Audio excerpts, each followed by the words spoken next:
Yun. Magandang araw po sa ating lahat mga kasama. Ito na naman tayo sa ating channel, ang AgriVibes TV.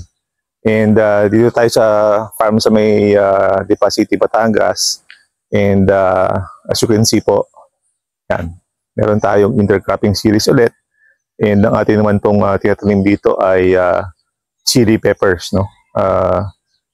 Taiwan to, F1. Yan. So intercropping series po tayo. And high density farming, and binaximize po natin yung gitna ng ating kalamansian. Ang size po ng ang plant spacing po natin sa kalamansi natin ay 3x3. Yan, and in between po nung sa ating mga halaman, tayo po ay nagplat, no, for our next crop naman itong ating sili. And yun pong ating mga samahan, mga magtatanim natin, ano. So ang ating pong goal dito ay makapagtanim ng more or less 30,000 na halaman ng sili, ano. So ito pong ating kalamansian na ito, itong side na to, more or less mga nasa 1.5 hektarya to. Yan.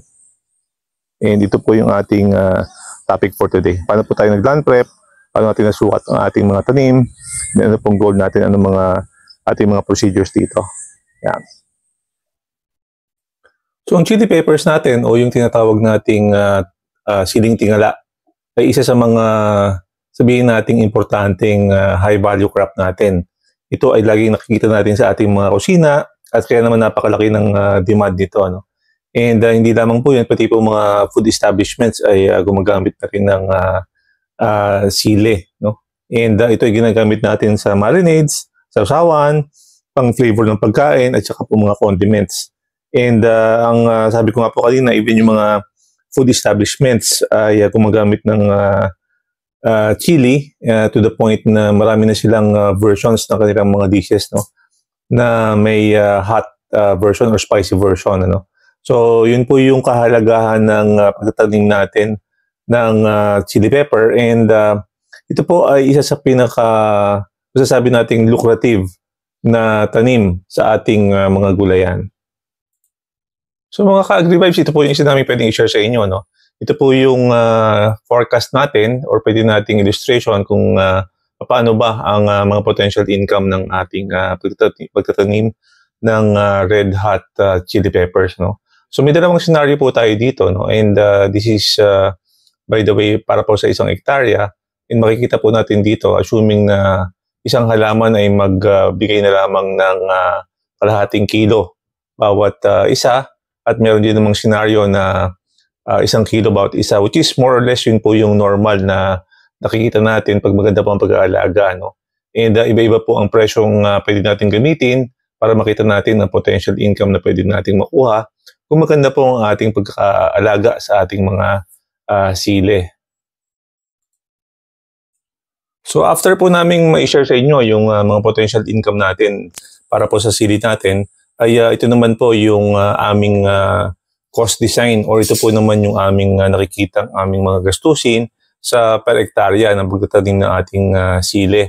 So syempre ang pinakamataas pa rin po dito ay ang labor natin, and then ang ating naman pong seedling dito ay hindi po sariling patubo. Ito po ay binili natin sa ating mga kaibigan na mga reputable seedling suppliers natin, and standard naman po yung mga susunod nating mga gastusin, ano po. Kaya atin lamang pong i-monitor ng mabuti ang pag-apply nito. Note lang po na ito ay no mulch, no. Hindi po tayo nag-mulch, and yun pong presyo nito ay pwede pong magbago, no. Depende po sa area kung nasaan kayo. So mga ka-AgriVibes, totoo pong maganda ang tsansa, ang potential, no, ng pagtatanim ng sili. Kaya lang, kailangan din po nating tandaan na may mga critical factors para po maganda ang tsansa natin na maganda ang ating mga halaman at mataas po ang magiging yield natin eventually. So ano po ba itong mga factors na ito? Ano po yung kailangan nating gawin at mga isaalang-alang? So unang-una, kailangan po natin dito ang magandang preparation. Hindi lamang po sa lupa, ano? Pati na rin po sa mga tao natin, sa ating mga farm workers. Kailangan ay fully aligned po tayo sa ating mga strategy, sa ating mga dapat gawin, sa ating mga inaasahan sa kanila. Ito po importante para din po na magkaroon ng o magkatulungan, ano? Kung meron po silang concern, ating ma-address kaagad at maisama ito sa paghahanda natin. So again, yung pong kaalaman ng mga tao natin, kailangan din nating masigurado na fully aligned tayo sa ating mga gagawin. At isa nga po sa mga paghahandang ginawa natin para din naman sa dagdag kaalaman din ng ating mga farm workers, ay isinama natin sila sa isang field ng mga veterano magtatanim na ng mga high value crops tulad ng sili. So ito po yung isang demo farm na atin pong binisita. Malapit lang po ito sa main farm natin, and nagkaroon po din ng tsansa na makita ng ating mga farm workers ano ang mga tamang pamamaraan at ano naman po ang mga dapat gawin once magtanim na tayo. Ito naman po ay nagkaroon ng tsansa na magkaroon talaga ng magandang orientation ang ating mga farm workers from the experts. So ang next factor po nating dapat na malaman ay ang site selection at saka po land preparation. So in this case, ito naman po ay naka-intercrop na sa ating mga kalamansina, and ang atin po namang lupa dito ay well drained. Nakakasigurado tayo na hindi binabaha na ang mga sections na ito. Ang ideal pong lupa para sa sili ay sandy loam, and pwede po ang clay loam. In this case, clay loam po ang ating lupa. Kailangan lang po ay ma-assure natin na mataas ang level ng kanyang organic matter as well as sa kanyang moisture levels. Ang ginawa po namin dito nung una ay nung inraro to the first time ay naglatag na po kami ng mga composted chicken manure. And then once po mararo, nabasag po yung lupa, ay nagawa na po tayo ng mga plots in between ng mga halaman natin. Ang atin po namang ginawa ay binuksan po natin yung ating mga plots. Makikita nyo dyan para kung may kanal, ang gitna niya. And dyan po naman po tayo naglagay ng ating basal fertilization for the second time. Noong una po, ang first basal natin ay nung atin pong inararo ito. And pangalawa naman po, ito yung ginagawa po ni Kuya Ryan. Ang ginawa po natin dito ay composted chicken manure. Ilagay po natin sa pinakagitna ng atin pong mga plots. And sasaraduhan po natin yung mga plots na yan. Yan po ang ating pinaka-assurance na ang atin pong mga plots ay ready to receive yung ating mga sili.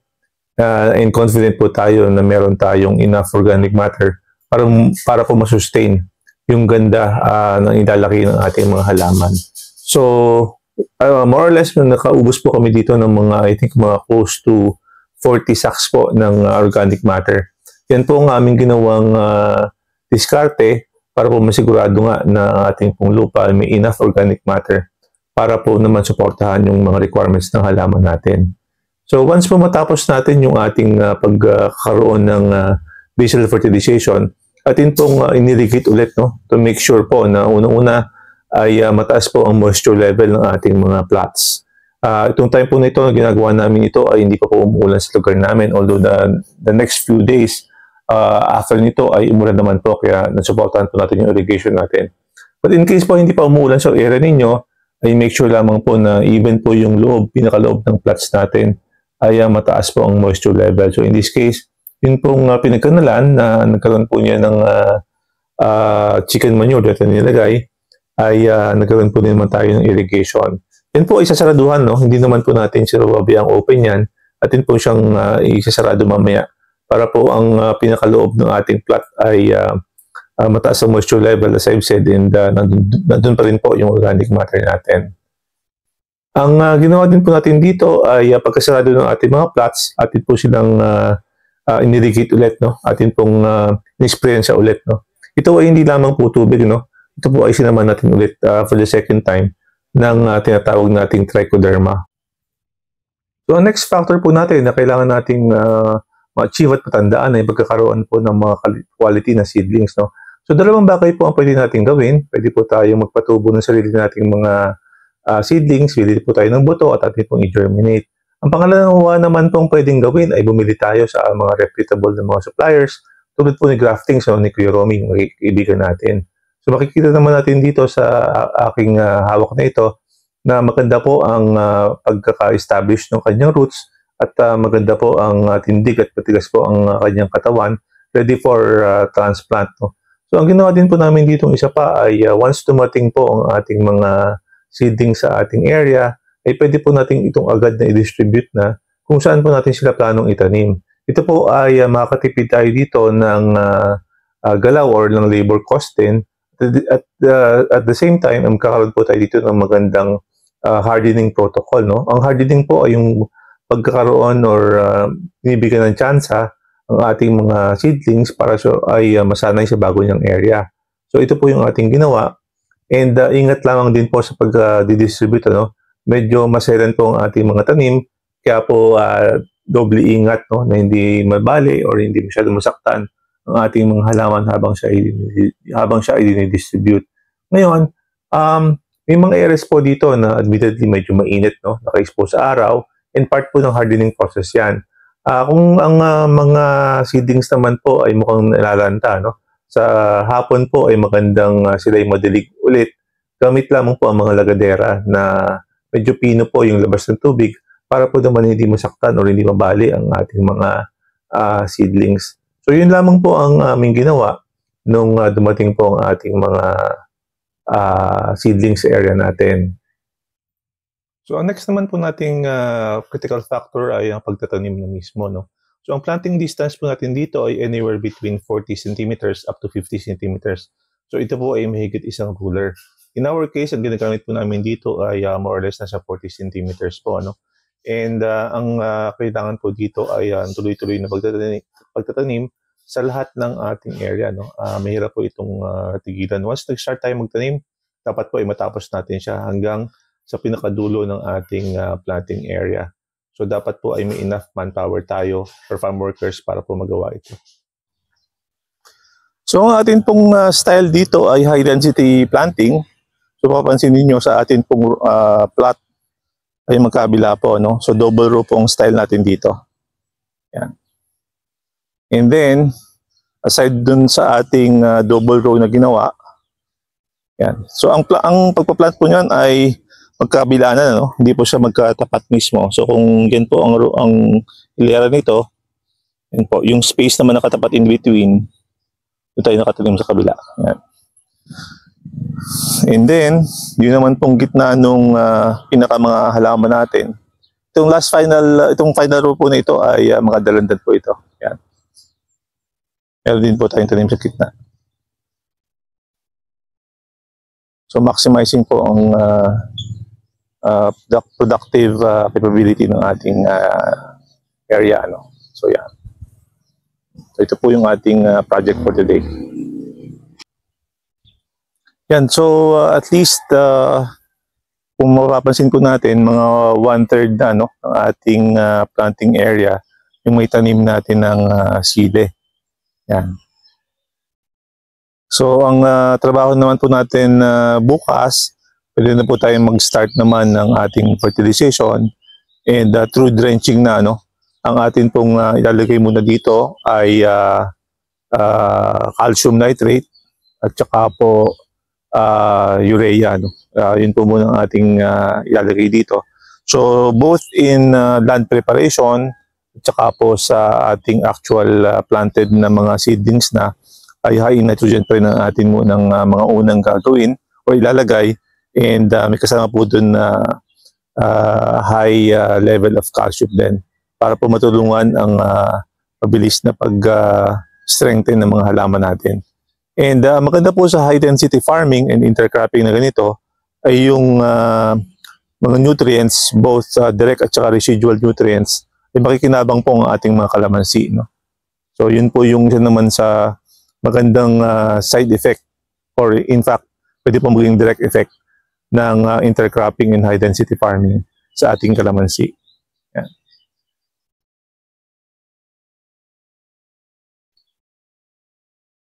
So maganda po ang timing natin dito, ating kalendaryo, kasi nga po by ang sili naman po ay 3 months. Ideally makakapag-start tayo mag-harvest dyan. And tuloy-tuloy na po yun, hanggat buhay ang halaman ay makapagbigay po ng bunga sa atin yan. So kailangan lang po ng isang magandang pag-aalaga, sistema ng pag-aalaga. Kahit po ilang buwan, kaya po nitong magbigay sa atin ng maganda at maraming bunga. Ang kalamansi naman po, especially mga una nating tanim, ito po sa side na to, yan. Tsaka po sa kabilang side natin, doon po naman sa side na yon, doon, may kalamansi din doon. ay ang ating naman pong schedule dyan ay makapagtanim sila ng or makapagpabulaklak tayo ng around July. So tamang-tama po, patapos tayo dito sa ating tanim dito and lilipat naman po tayo ng ating flowering protocols para po sa kalamansi natin around July. Yan.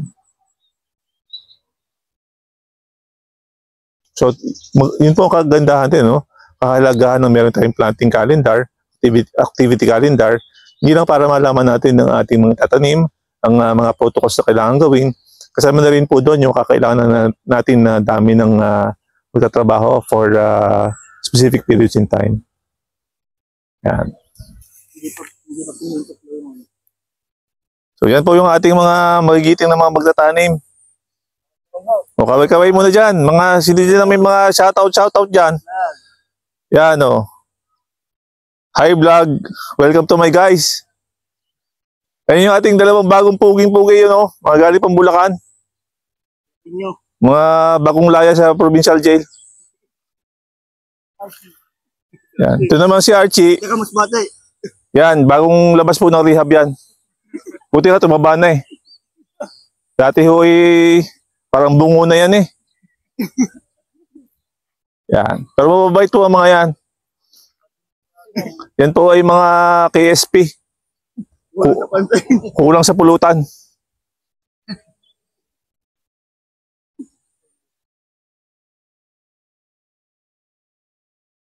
Yan. Bigay pa pagka may video ay masisipag. So another critical factor po na kailangan natin makita, no, ay ang monitor natin ang merkado at saka po once makapagtanim na tayo ay atin pong mag-coordinate ulit tayo sa ating buyers network para maikalendaryo nila o malaman nila na sa ganitong buwan ay aasahan nila ang ating mga harvest. So mga ka-Agri-Vibes, yun po muna yung ating session for today. Ano? So sana may na-share kami na information sa inyo na pwede nyong gamitin naman sa mga farm ninyo. So kami po ay mag-update from time to time sa mga developments naman ng pagtatanim namin ng aming sili na naka-intercrop naman sa ating mga kalamansi sa farm na ito. So again, kung may tanong po kayo, paki-comment lamang po and try po namin sagutin. So salamat po sa panonood at kita-kita po tayo.